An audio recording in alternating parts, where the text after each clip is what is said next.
Cadillac haydash kimga ham yoqmaydi deysiz, lekin uy olayotganingizda Amerika sharoitida bu minusga olib kelishi mumkin. Kecha afsuski bitta vatandoshimiz shuni orqasidan uysiz qoldi. Nimaga? Chunki u akamizni mana shu Cadillacga $1677 oylik to'lov bor ekan. Har oyga shuncha pul to'lash kerak ekan. Bu pashti $20,000 pul degani. Demak, bu aka yiliga 20,000 so'm mana shu Cadillacga pul beryaptilar. Qani, davom eting. Aytaylik, u kishini yillik chisti dohodi, toza net daromadi 70 k bo'lsa, endi biz bu akani daromadini 70 ming emas, mana 20 ming rasxodni ham ayirib 50 ming deb baholaymiz.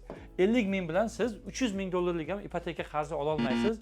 O'rtoqlar, juda ehtiyot bo'linglar. Mashina olmaylar emas, olinglar, lekin har doim nima qilish kerak? Biznes bank akkauntdan to'lash kerak.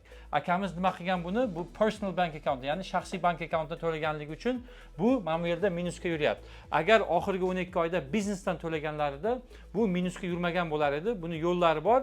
Siz ham orzuyingizdagi uyni olmoqchi bo'lsangiz, Husniddin Timga, ya'ni meni komandamga murojaat qilinglar. Biz nafaqat eng zo'r uylarni topib beramiz arzon narxlarda, balki mortgage, ipoteka qarzi olishga ham qarashamiz. Ishlarga omad.